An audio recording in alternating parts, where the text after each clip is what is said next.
दिमाग उम्र से जल्दी बूढ़ा हो रहा है, क्या आप ये मानते हैं? आप किस तरह से डिसीजन लेते हैं, ये सारे cognitive functions with ageing change होते हैं। योग से हम ब्रेन को रिवायर कर सकते हैं। इन जनरल जैसे हमारे दो हाथ हैं, right hand and left hand, ऐसे हमारे ब्रेन के भी दो पार्ट हैं, right and left part. So usually there is interconnection, there is too many wires just like our computer and those wiring may be reorganized. योग को अपनाने के साथ कैसे हम मोटापे को कर्ब कर सकते हैं, मोटापे को कंट्रोल कर सकते हैं? योग करने से एक महीने के अंदर 1 to 2 kgs वेट आपका कम होगा। आप रेगुलर करते गए 6 months मतलब अराउंड 10 to 12 kgs।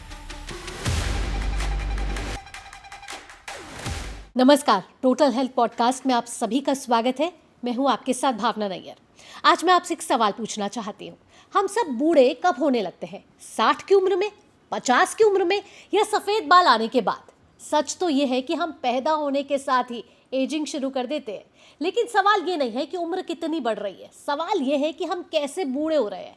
आज 25 से 30 साल की उम्र में ही लोग थका हुआ महसूस करते हैं। स्ट्रेस है, एंग्जाइटी, ओवर थिंकिंग, ओबेसिटी, गुस्सा बहुत आता है, छोटी छोटी बातों पर उदासी महसूस होती है, और सबसे बड़ी बात, हमारा दिमाग ना कभी ऑफ नहीं होता। ऐसे में पूरी दुनिया फिर से 1000 साल पुरानी भारतीय पद्धति की ओर लौट रही है, योग। लेकिन क्या योग सिर्फ शरीर को फ्लेक्सिबल बनाता है, या ये हमारे ब्रेन सर्किट्स, हार्मोन्स, इमोशंस और एजिंग की गति को भी बदल सकता है? क्या योग डिप्रेशन, एंग्जाइटी, ओबेसिटी और स्ट्रेस को सच में कंट्रोल कर सकता है? क्या योग से हम हेल्दियर और यंगर एज प्राप्त कर सकते हैं? और सबसे ज़रूरी, अगर किसी ने अपनी ज़िंदगी में कभी योग किया ही ना हो तो वो शुरुआत कैसे करे? हमारे साथ बेहद ही खास मेहमान मौजूद हैं। डॉक्टर राजकुमार यादव है, प्रोफेसर है, department of physiology, lifestyle medicine expert है, जिनकी एक्सपर्टीज़ है medical yoga therapy, obesity, meditation, depression और योगा इंटरवेंशन एक्सपर्टीज़ रखते हैं। बहुत बहुत स्वागत है डॉक्टर यादव आपका टोटल हेल्थ पॉडकास्ट में। नमस्कार Bhavna ji, and thank you for the kind introduction.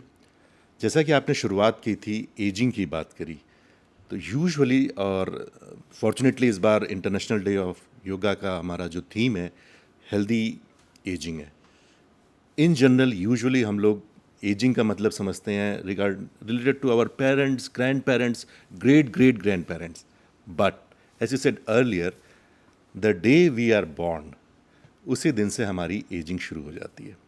And everybody knows there may be different ways to classify the ageing.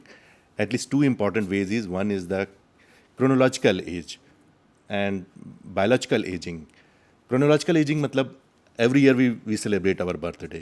1 year we means 1 year old, 2 years old मतलब हर साल हम अपने बर्थडे सेलिब्रेशन के साथ 1 साल older हो जाते हैं। This is chronological aging or calendar aging.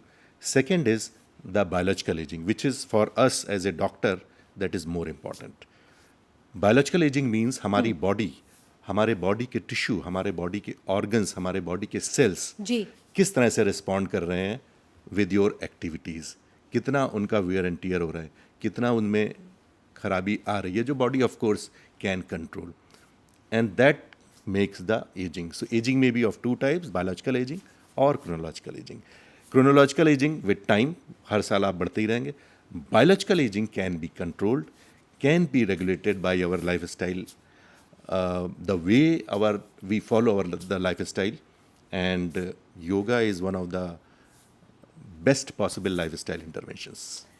आपने मेडिकल टर्म्स में तो डॉक्टर साहब हमें समझा दिया क्रोनोलॉजिकल और बायोलॉजिकल क्या होती है, लेकिन ज़िंदगी के हर रोज़ की मर्रा की ज़िंदगी में जिस हिसाब से हमारा लाइफस्टाइल है, उसमें एक और एजिंग हो रही है, हमारी मेंटल एजिंग भी हो रही है। बिल्कुल। और हमारा दिमाग उम्र से जल्दी बूढ़ा हो रहा है, क्या आप ये मानते हैं? Yes, दिमाग, और that is actually known as, you can say, psychological ageing. And cognitive functions बहुत तेज़ी से डिक्लाइन होने लगते हैं। मेमोरी फंक्शंस, आपका आप किस तरह से डिसीजन लेते हैं, ये सारे cognitive functions with ageing change होते हैं। और जो अभी थोड़ी देर पहले आपने एक बहुत अच्छा वर्ड यूज़ किया था, स्ट्रेस। जैसे हम लोग सब बैठे हैं, हमें पता है एयर इज़ एवरीवेयर, हवा सब जगह है, लेकिन हवा हमारी कुछ जगह बहुत अच्छी होती है, कुछ जगह बहुत ख़राब होती है। जैसे हमारी दिल्ली में बहुत पॉल्यूटेड एयर हो गई है अभी, but still there are many places where there are good air. The same thing is for stress. Stress is just like air everywhere, हर जगह स्ट्रेस है। हम जीवन में आए हैं तो हर जगह स्ट्रेस है। The day you are born, आप इसलिए रोते हुए बॉर्न होते हो, वो भी एक स्ट्रेस है. तो stress is everywhere, but the difference is stress may be eustress और डिस्ट्रेस, गुड स्ट्रेस और bad stress. So that makes the difference. If you try to make more, ऐसा कुछ इन्वायरमेंट क्रिएट करो जिससे कि use stress ज़्यादा से ज़्यादा हो, of course that is a better option than the distress. So distress is the problem, usually हम लोग जिसको स्ट्रेस कह देते हैं. पर डॉक्टर साहब आजकल तो stress is the new normal today. Yes. Stress के बिना जिंदगी चलती ही नहीं है. और आप तो लाइफस्टाइल मेडिसिन एक्सपर्ट हैं, आपके पास बहुत तरीके के ऐसे लोग आते होंगे जो ये कहते होंगे मैं स्ट्रेस में हूँ. फिर एक स्ट्रेस आगे बढ़ के रूप ले लेता है फिर डिप्रेशन का, या फिर अलग अलग मेंटल स्टेट की टर्मिनोलॉजी है, जैसे डिप्रेशन है, एंग्जाइटी है, एंगर है. अब ये स्ट्रेस को इन सब चीज़ों से अलग कैसे देखें हम? क्या यही ये स्ट्रेस का ही पार्ट है? Yes, because today's digital world, and this podcast world, of course, here the stress, as I said earlier, stress is everywhere. You cannot avoid the stress. Stress is actually, truly speaking, part of the life. But as I said earlier, use stress is the better option than the distress. And very important is, because of this distress, or simply you can say the stress, there may be problem of the depression and anxiety, and all these are associated with the obesity. Truly speaking, obesity and depression, ये दोनों जो हम लोग का experience है as a doctor, काफ़ी हद तक आपस में जुड़े हुए हैं, या इंटर रिलेटेड हैं, या इंटर डिपेंडेंट हैं. यूजुअली एक पर्सन में अगर डिप्रेशन आने लगता है तो वो इन जनरल ज़्यादा खाना खाने लगेगा, स्लीप उसकी डिस्टर्ब हो जाएगी, और एक्टिविटीज़ डिस्टर्ब हो जाएगी, तो यूजुअली ओबेसिटी बढ़ने लगेगी. दूसरा पहलू ये है कि अगर कोई पर्सन मोटा है या ओबीज है, उसमें usually what we have observed कि उसमें डिप्रेशन होता है in general, not essentially but in general. So there is usually interdependence between the stress and depression and obesity.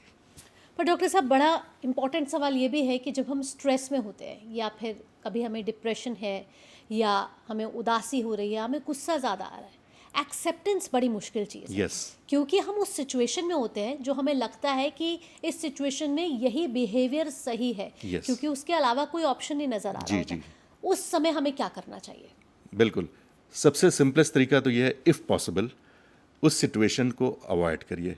For example, अगर आपकी स्पाउस से लड़ाई हो रही, झगड़ा हो रहा है, तो लेट इट कूल डाउन, या तो उससे अलग हो जाइए, आई मीन टू से कि उस सिचुएशन से दूर हो जाइए थोड़ी देर के लिए. That is one option. But of course अगर आपके बॉस आपको डांट रहे हैं, फिर आप क्या करोगे?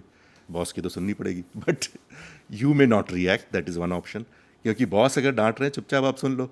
अगर आपने रिएक्ट किया तो बॉस हैं, तो बॉस आपको दो बातें और बोलेंगे. So simply just listen, okay, be calm. And one of the simplest ways is what I have observed is कि भाई स्ट्रेस आएगा ही, बॉस डांटेंगे, आपके स्पाउस, पत्नी या हस्बैंड या बच्चे, फ्रेंड्स, कहीं ना कहीं लड़ाई झगड़े होते ही रहते हैं, स्ट्रेस होता ही रहता है. That is fine, okay. तो try to avoid, number 1. Number 2, फिर भी अगर आ रहा है तो एक सिंपलेस्ट तरीका है, सांस को आप गहरी खींचें, सांस को छोड़ें. सांस ब्रीदिंग जो है, एज आई सेड, कि हवा की तरह ब्रीदिंग हमारे लिए ज़रूरी है. जब तक सांस चल रही है तब तक जीवन है. तो उस सांस को ही हमें कंट्रोल करना है. गहरी सांस लेनी है, गहरी सांस छोड़नी है. That is one of the simplest way to deal with the एक जो temporary stress, so called stress आ जाता है, या एंग्जाइटी आने लगी. तो that is one of the options.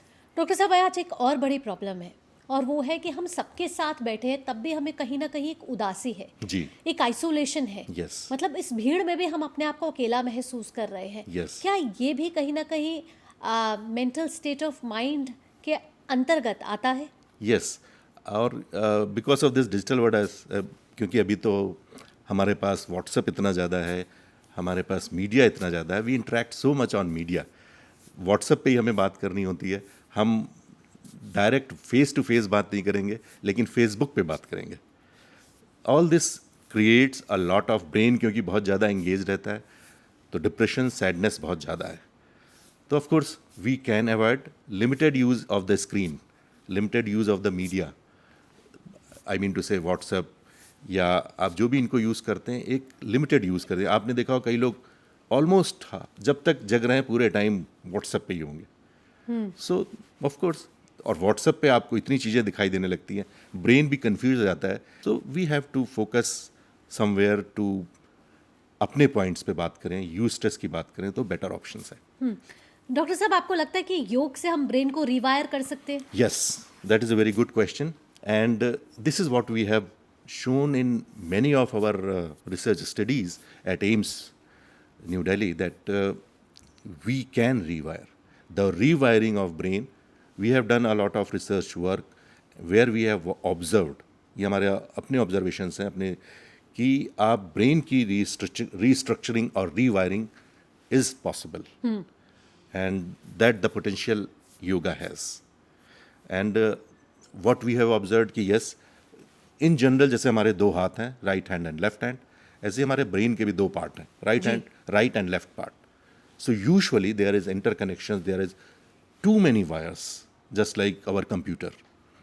And those wiring may be reorganized or rewiring is possible with the yoga. क्या करना चाहिए डॉक्टर साहब, क्योंकि लाइफस्टाइल, आप मेडिसिन एक्सपर्ट है और हमारी लाइफस्टाइल तो पूरी बिगड़ी हुई है. सुबह से लेकर रात तक, सुबह स्ट्रेस है, रात को नींद नहीं आती है और फिर दिन की शुरुआत हो जाती है.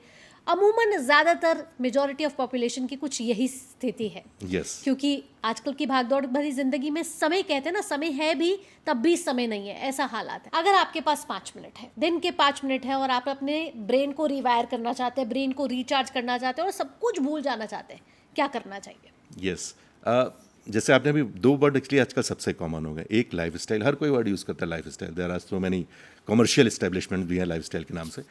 And second is stress. ये दो वर्ड आज सबसे कॉमनली यूज होते हैं. ऑफ कोर्स लाइफ इतनी फास्ट चलती है, दिल्ली में हमारा अभी मैं आ रहा था, ट्रैफिक इतना फास्ट है, कंजेस्टेड है, तो स्ट्रेस तो होना ही होना है, nobody can avoid. But as you said, and कि 5 मिनट एक क्विक रिस्पॉन्स क्या हो सकता है, तो क्विक रिस्पॉन्स ये हो सकता है, जैसे मैंने कहा कि सांस लेना, ब्रीदिंग इज़ एसेंशियल. जब तक सांस चल रही है तब तक जीवन चल रहा है. उसी सांस को हम कंट्रोल कर सकते हैं, और उसको कंट्रोल करने का एक सिंपलेस्ट तरीका है प्राणायाम, जो कि योग का एक बहुत इम्पॉर्टेंट पार्ट है. प्राणायाम सिंपली मीन्स, आप अगर बैठे हैं, 5 मिनट आपके पास है, जस्ट ट्राई टू इनहेल और एक्सेल. जितनी गहरी सांस खींच सकते हैं और जितनी गहरी सांस छोड़ सकते हैं. गहरी सांस खींचिए और गहरी सांस छोड़िए. अनुलोम विलोम में कुछ नहीं, जैसे हमारे दो हाथ हैं ऐसे ही हमारे दो नॉस्ट्रिल्स हैं, लेफ्ट एंड राइट. तो एक लेफ्ट नॉस्ट्रिल से आप पहले इंस्पायर करो, सांस लो, और राइट से छोड़ो. ऑफ कोर्स इससे आपको इसको बंद करना है, and the right nostril has to be closed with your thumb and the left is with your ring finger. So first you take the सांस, गहरी सांस आप लेफ्ट नॉस्ट्रिल से लो, देन राइट नॉस्ट्रिल से छोड़ो, फिर राइट नॉस्ट्रिल से गहरी सांस लो और लेफ्ट से छोड़ो. This is anulom vilom, a type of pranayama. But simply कुछ नहीं करना है. आप अगर इसको करने में दिक्कत है, कुछ नहीं, गहरी सांस खींचिए और गहरी सांस छोड़िए, गहरी सांस खींचिए, गहरी सांस छोड़िए. ये अपने आप में एक बहुत ही बढ़िया ब्रीदिंग एक्सरसाइज है, जो what we have observed is कि इससे आपका जो हमारी बॉडी का एक कंट्रोल सिस्टम होता है, ऑटोनॉमिक नर्वस सिस्टम, उसमें दो पार्ट होते हैं, सिंपैथेटिक एंड पैरासिम्पैथेटिक. पैरासिम्पैथेटिक का मतलब है रिलेटिवली रिलैक्स्ड. तो उस पैरासिम्पैथेटिक सिस्टम की एक्टिविटीज़ को बढ़ाने का ये एक बहुत बेहतरीन तरीका है. और अगर आपने ऐसा किया, प्राणायाम किया, दिन में 5 मिनट इज़ गुड एनफ, तो आपका पैरासिम्पैथिक सिस्टम तो इम्प्रूव होगा ही होगा, स्ट्रेस का लेवल भी कम होगा. और इसको हम लोगों ने अपने एम्स के डिफरेंट रिसर्च एक्टिविटीज़ में जो देखा, स्ट्रेस को सबसे सिंपलेस्ट वे में मेजर करने का जो साइंटिफिक तरीका है, दैट इज़ कॉर्टिसोल. कॉर्टिसोल एक हार्मोन है जो हमारी बॉडी प्रोड्यूस करती है. जब हम स्ट्रेस में होते हैं तो हमारे पास ज़्यादा बॉडी कॉर्टिसोल लाती है. तो कॉर्टिसोल अगर हम कभी भी, अभी आप आपके ब्लड का अगर मेजर करें और अगर cortisol level relatively higher, it means you are in stress. And stress से मेरा मतलब डिस्ट्रेस है, डिस्ट्रेस. ओके. लेकिन अगर जो 5 मिनट भी अगर आपने प्राणायाम किया या ब्रीदिंग एक्सरसाइजेस करी, that is good enough to lower down the stress level. उसको हम साइंटिफिकली जो मेजर करते हैं उसका तरीका है कॉर्टिसोल. डॉक्टर साहब, आप ओबेसिटी पर बहुत काम करते हैं. क्या ओबेसिटी का कनेक्शन सिर्फ वज़न बढ़ने से है या फिर दिमाग से भी उसका कनेक्शन है? और जब हम ओबेसिटी मैनेजमेंट की बात करते हैं तो क्या सिर्फ जिम जाना काफ़ी है या फिर हम योग के द्वारा भी ओबेसिटी को मैनेज कर सकते हैं? जी, सबसे पहले तो ओबेसिटी है क्या? ओबेसिटी का मतलब मोटापा, मीन्स फैट सेल्स हमारे पास बहुत ज़्यादा है. एक सिंपल सा और मोस्ट इम्पॉर्टेंट पॉइंट ये है कि body needs fat, body loves fat, body को फैट जरूरी है, लेकिन हर चीज़ का एक्सेस या अति बुरी होती है। वैसे ही अगर फैट सेल्स बहुत ज़्यादा हैं तो वो एक्सेस होने लगा, that is obesity. But in general एक मैं लाइटर मोड में यूजली कहता हूँ कि अगर अनफॉर्चुनेटली मान लो कल को यहाँ पे अकाल पड़ जाए तो who will survive, who is the best chances of survival? जो मोटे हैं। So that is the plus point of the obesity. So in one way इसीलिए ओबेसिटी के बहुत से पॉजिटिव पॉइंट्स भी हैं, बट इन जनरल अगर हम अपने मेडिसिन के हिसाब से, अगर मेडिकल टर्म्स में देखें तो ओबेसिटी इज़ बुरी है। उसका रीज़न ये है कि ओबेसिटी से हमारे बहुत सी कोमॉर्बिडिटीज़, बहुत सी डिजीजेज एसोसिएटेड हैं। For example type 2 diabetes, high blood pressure या हाइपरटेंशन, हार्ट की और बहुत सी प्रॉब्लम, कोरोनरी आर्टरी डिजीज, वो सब यूजुअली ओबेसिटी या एक्सेस ऑफ फैट से जुड़ी हुई हैं। और ऐसी मेंटल प्रॉब्लम जो सबसे इम्पॉर्टेंट है, जो हम लोगों ने पहले ही बात की थी, वो है डिप्रेशन। तो ओबेसिटी, अब दूसरा सवाल ये आ सकता है कि हम ओबेसिटी को मेजर कैसे करें? जी। क्योंकि ओबेसिटी इन जनरल, क्योंकि बॉडी लव्स फैट, बॉडी का हमेशा काम है ओके एक्सेस फैट है, स्टोर कर लो। स्टोर जब करते हैं तो वही मोटापा होने लगता है। तो one of the ways is of course, जैसे हमारे अपने ही पेरेंट्स या ग्रैंड पेरेंट्स या आपके ही बच्चे या आपके फ्रेंड्स नियर एंड डियर, वो आपको बताएंगे कुछ कुछ आप थोड़े से मोटे लग रहे हो, तो इससे आपको, this is a social way to understand, या आई थिंक आई एम लेकिन गोइंग इसको फिट। टैकल कैसे किया जाए? इसको अब पता है कि अब वजन बढ़ रहा है, हम जी। सब जान जाते हैं कि वजन बढ़ रहा है, लेकिन कंट्रोल करना बड़ा मुश्किल होता है। फिर चाहे वो डाइट हो और या फिर योग को अपनाना हो, योग को अपनाने के साथ कैसे हम मोटापे को कर्ब कर सकते हैं, मोटापे को कंट्रोल कर सकते हैं? यस, यूजुअली हम लोगों ने देखा है कि योग करने से 1 महीने के अंदर 1 to 2 kgs वेट आपका कम होगा। आप रेगुलर करते गए तो 6 months मतलब around 10 to 12 kgs। Okay. And इससे पहले आपने एक पूछा था जिम के बारे में भी, तो जिम में यही चीज़ें हैं जो जिम में ये एक्सेसिव यूज़ होता है, तो ऑफ कोर्स वहाँ पे ज़्यादा एक्सीलरेटेड वे में होगा। लेकिन योग जो है ये आपको सॉफ्टली, स्मूथली आपके लिए, जो हम लोग को समझ में आता है, बॉडी जैसे फंक्शन करती है, जी। बॉडी में ऐसा नहीं कि सडन चेंज हो जाएगा। बॉडी के फंक्शंस ब्लैक एंड वाइट नहीं है, बॉडी के फंक्शंस ग्रे हैं। ग्रे मतलब कि ना तो बिल्कुल ब्लैक है ना बिल्कुल वाइट है, ये बीच में चलेगा। लेकिन जिम में आप गए तो बहुत तेज़ी से आप चेंज कर सकते हो, दैट इज़ जिम। उसके बहुत से डिसएडवांटेजेस भी होते हैं, बट योग is like it moves on grey zone. ठीक है। दूसरी चीज़ है कि योग से आपको एक और बड़ी इंपॉर्टेंट पॉइंट्स आ जाते हैं। इट्स अ योग is a life style. Life style का ये समझना ज़रूरी है। लाइफ स्टाइल यूजली लोग सोचते हैं अच्छा ये हम क्या कर रहे हैं, यही सब है। No, life style is 24 hours activity.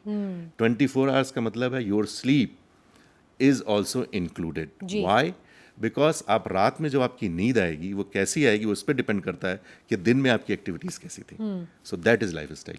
अब अगर आप दिन में बहुत लड़ाई झगड़े मारपीट यही सब करते आ रहे हो, स्ट्रेस में बहुत हो, इसको डांटा उसको डांटा या जो भी व्हाटएवर इट इज़, अल्टीमेटली रात में आप परेशान रहोगे, नींद नहीं आनी। So a good sound sleep reflects your day activities. So actually lifestyle means your 24 hours activities. जी। सो इसमें क्या क्या इंपॉर्टेंट पॉइंट्स आने चाहिए लाइफस्टाइल में? सबसे इंपॉर्टेंट है योर डाइट, आप क्या खा रहे हैं। ओके, आजकल आपको भी पता है डेवलपमेंट में जितना डेवलपमेंट फास्ट होता जाता है, आपके फूड बिहेवियर चेंज होते जाते हैं। जी। आज अमेरिका में सबसे ज़्यादा ओबेसिटी है, अमेरिका सबसे ज़्यादा डेवलप्ड है। We are in the process of developing. हमारा देश धीरे धीरे आगे बढ़ रहा है, तो हम भी धीरे धीरे मोटापे की तरफ बढ़ रहे हैं। तो यहाँ पे जो हम अमेरिका से सीख सकते हैं, अपनी डाइट को अगर हम अभी भी, जो हमारा इंडियन फूड है, जो हमारा भारतीय खाना है जी। इन जनरल, जैसे नॉर्थ इंडिया में हमारा दाल चावल रोटी सब्जी छोले भटूरे, साउथ इंडिया में हमारा डोसा इडली, रिलेटिवली काफ़ी अच्छा है। लेकिन जब इसमें हम हमारे अमेरिकन फूड को जोड़ने लगते हैं, फॉर एग्जांपल बर्गर्स को जोड़ने लगते हैं, पिज़्ज़ा को जोड़ने लगते हैं, then it creates more problem. So first thing is diet. इसमें कई बार लोग मुझसे पूछते हैं कि ये बताइए डाइट पे ज़्यादा ध्यान दें, एक्सरसाइज पे ज़्यादा ध्यान दें। बिल्कुल सही सवाल है ये कि बड़ा डाइट पे common ज़्यादा question है। ध्यान दें कि मैं एक्सरसाइज, जब क्योंकि हम लाइफस्टाइल को बेहतर करना चाहते हैं। अब हमें पता नहीं चलता कि एक्सरसाइज और डाइट का समन्वय कैसे बनाया Yes. जाए, कितना समय हम Diet- दें कि हमारा जो पूरी दिनचर्या में हम जो मील्स खा रहे हैं वो कितनी हेल्दी हो, और फिर कितना समय हमें एक्सरसाइज को देना चाहिए। यस, तो यही सबसे कॉमन क्वेश्चन मेरे से ये हमारे जो पेशेंट्स विद ओबेसिटी आते हैं, सबसे ज़्यादा यही कॉमन क्वेश्चन है कि हम डाइट पे ज़्यादा ध्यान दें या एक्सरसाइज पे, या फिजिकल एक्सरसाइज ज़्यादा ध्यान दें। Of course both are important, लेकिन अगर आपसे कहें दोनों में से एक ही को चूज़ करना है, दोनों इंपॉर्टेंट है। मैं फिर से बात बोल रहा हूँ, डाइट भी इंपॉर्टेंट है और फिजिकल एक्सरसाइज या फिजिकल एक्टिविटीज़ दोनों ही इंपॉर्टेंट है for a normal functioning of the body. जी। लेकिन अगर मुझसे आप कहो कि नहीं आपको एक ही चूज़ करना है, डाइट और फिजिकल एक्सरसाइज, तो मेरा जो, ऑफ कोर्स लोग अलग अलग आंसर देते हैं, लेकिन मेरा जो आंसर है उसमें मैं कहता हूँ डाइट। अब उसका रीज़न क्या है, उसका रीज़न भी बता दूँ। फिजिकल एक्सरसाइज आप करोगे, ठीक है, इट्स ओके, जिम चले गए, ओके गुड, योगा कर रहे हो, योगा बहुत अच्छी बात है, लेकिन ज़िंदा रहने के लिए खाना ज़रूरी है। तो डाइट आप ज़रूर लोगे, फिजिकल एक्सरसाइज करो या ना करो। और इन अदर वर्ड, अगर आप ट्रैवल कर रहे हो, फ्लाइट में जा रहे हो, ट्रेन में जा रहे हो, वहाँ फिजिकल एक्सरसाइज करना नॉट, लेकिन आप खाना ज़रूर खाओगे। जी। यूजुअली ब्रेकफास्ट, लंच, डिनर करोगे, तो यूजुअली 3 टाइम आप खाना खाओगे। तो इसलिए the most important thing in my opinion, जो मैं कहता हूँ अगर दो में से एक चूज़ करना है तो diet is the most important. Diet इसलिए मैं कह रहा हूँ क्योंकि डाइट, आप फिजिकल एक्सरसाइज करो ना करो, करोगे अच्छी बात है, तो डाइट बहुत ज़रूरी तो है। डाइट इज़ द मोस्ट बिल्कुल। इंपॉर्टेंट। डॉक्टर साहब, यहाँ मेरा एक और सवाल है, हाँ, क्योंकि इंटरनेशनल योगा डे की थीम ही है हेल्दी एजिंग। तो मैं आपसे पूछना चाहती हूँ, आज के ज़माने में कोई बूढ़ा दिखना नहीं चाहता, हर Yes. किसी को दिखना है तो जवान, चाहे वो उम्र बढ़ रही हो। मुझे ये अप्रिसिएशन मिल जाए, age is just a number. Yes. और जब ये मिल जाता है कि आपकी त्वचा से तो आपकी उम्र का पता ही नहीं चलता, Yes, yes. तो इससे बड़ी अप्रिसिएशन होती नहीं। तो अगर आपको वो यंग दिखना है तो योग उसमें कितना महत्वपूर्ण भूमिका निभा सकता है? Yes, very good question. इसमें जैसा कि मैंने पहले बताया था कि बायोलॉजिकल एजिंग और क्रोनोलॉजिकल एजिंग या कैलेंडर एजिंग आप नहीं बदल सकते हो। हर साल आप 1 साल बढ़ जाओगे, क्योंकि वो टाइम के साथ चल रहा है। आज अगर आप 40 के हो तो कल 41 के हो जाओगे। लेकिन हम जो चेंज कर सकते हैं वो है बायोलॉजिकल एजिंग। त्वचा का, जो आपने कहा, त्वचा का चेंज कर देना, beautiful skin and glow in your skin. जी। All this is possible with the lifestyle interventions, which includes one of the most important, one of the best possible lifestyle intervention is योग और योगा। इसमें योगा से हमारी, क्योंकि सबसे इंपॉर्टेंट चीज़ हमारा diet भी कंट्रोल होता है, जी। क्योंकि dietary intervention is one of the part of the yoga. Second, क्योंकि आप योगासन करते हो तो फिजिकल एक्टिविटी भी होती है। थर्ड, आप प्राणायाम या ब्रीदिंग एक्सरसाइजेस करते हो, जिससे आपके लंग्स या रेस्पिरेटरी सिस्टम बेटर होता है। एंड फोर्थ, मेडिटेशन या ध्यान करते हो। ये सारे मिला के जो योगा के इम्पॉर्टेंट पार्ट्स हैं, जी। द योगासन, the pranayama, the meditation, all this आपको मिला के एक अच्छी लाइफस्टाइल की तरफ अग्रसर होता है। व्हाट वी हैव ऑब्जर्व, क्योंकि एजिंग की बात हो रही है, एजिंग में हम लोग एजिंग जब भी हम वर्ड यूज़ करते हैं यूजली हम सोचते हैं अच्छा ये हमारे ओल्डर लोगों के लिए बात हो रही है, जी। लेकिन ऐसा नहीं है। एजिंग का मतलब है आप जिस दिन से पैदा हुए वहाँ से आपकी एजिंग शुरू हो गई। बिल्कुल। लेकिन डॉक्टर साहब, आखिरी में आपसे मैं ये सवाल पूछना चाहती हूँ कि जब हम हेल्दी एजिंग की बात कर रहे हैं तो 50-60 की उम्र तक चलिए हमने योगा नहीं किया, हमने अपनाया ही नहीं, तो अगर किसी को हमें आज आपको मोटिवेट करना है how to start yoga from zero, तो क्या कहेंगे आप? Yes, very good. बेस्ट ये है कि आप जिस दिन से भी शुरुआत करें वही दिन आपका डे 1 है। आप चाहे वो बच्चे हैं, किड्स हैं। मैं जब बच्चा था, in my school I use to do asanas, और one of the best asanas मैं करता था when I was in class 6 and all those. आजकल तो ज़्यादातर गवर्नमेंट ने प्रमोट करती है, ज़्यादातर स्कूल्स करते हैं, फॉलो कराते हैं बच्चों को। लेकिन फिर भी अगर किसी ने नहीं किया है, आप जिस दिन से शुरू करें वही आपकी शुरुआत है, उसी दिन से आप शुरुआत कर दें, डे 1 से।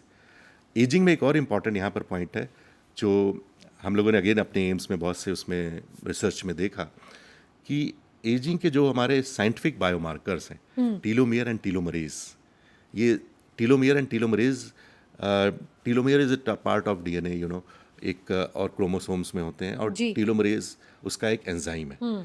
तो ये दोनों एजिंग को ही डिफाइन करते हैं। One of the ways is, तो हम लोगों ने देखा कि यूजुअली योगा या योग बेस्ड इंटरवेंशन अगर करें एटलीस्ट 3 मंथ्स या 6 मंथ्स, तो ये हमारे जो टीलोमियर एंड टीलोमरेज हैं इसके पॉजिटिव चेंजेस आते हैं। जी। इट सिंपली टेल्स कि साइंस जो हमारी मेडिसिन है, इसने प्रूव किया है कि यस, योगा बेस्ड इंटरवेंशन से हम अपने टीलोमियर एंड टीलोमरेज को पॉजिटिवली चेंज कर सकते हैं। यानी आपने जो पहले बात बोली थी, त्वचा से आपकी एज का पता ही नहीं चलता है। और अपने एज इज जीवन जस्ट को अ बेहतर नंबर। बना सकते हैं, जीवन को संतुलित बना सकते हैं और एक खुशहाल जिंदगी अपना सकते हैं, क्योंकि योग सिर्फ व्यायाम करना नहीं है, योग अपनाने की जी। प्रक्रिया है और हमारी भारतीय पद्धति है। तो योग सिर्फ एक दिन ना मनाया जाए, 365 दिन मनाया Yes. जाए। डॉक्टर यादव, आप टोटल हेल्थ पॉडकास्ट में आए, इतनी महत्वपूर्ण जानकारी हमारे दर्शकों तक साझा की, बहुत बहुत धन्यवाद आपका। Thank you. हम उम्र से नहीं, अपनी आदतों से बूढ़े होते हैं। हेल्दी एजिंग का मतलब सिर्फ ज्यादा साल जीना नहीं है, बल्कि हर साल को बेहतर तरीके से जीना है। योग हमें सिर्फ फ्लेक्सिबल नहीं बनाता, ये हमें फिजिकली, मेंटली और इमोशनली रेजिलिएंट भी बनाता है। और सबसे अच्छी बात यह है, योग शुरू करने के लिए आपको एथलीट होने की ज़रूरत नहीं है। अगर आप सांस ले सकते हैं, अगर आप बैठ सकते हैं, आप खड़े हो सकते हैं, तो आप योग भी कर सकते हैं। इंटरनेशनल योगा डे पर आप खुद को ये सबसे बड़ा गिफ्ट देना, रोज 10 मिनट अपने शरीर और दिमाग के नाम जरूर करना, क्योंकि आखिर में उम्र बढ़ना तो तय है, लेकिन कैसे उम्र बढ़ानी है ये सब हमारे हाथ में है। इसी के साथ टोटल हेल्थ पॉडकास्ट में इतना ही। दीजिए अनुमति। नमस्कार।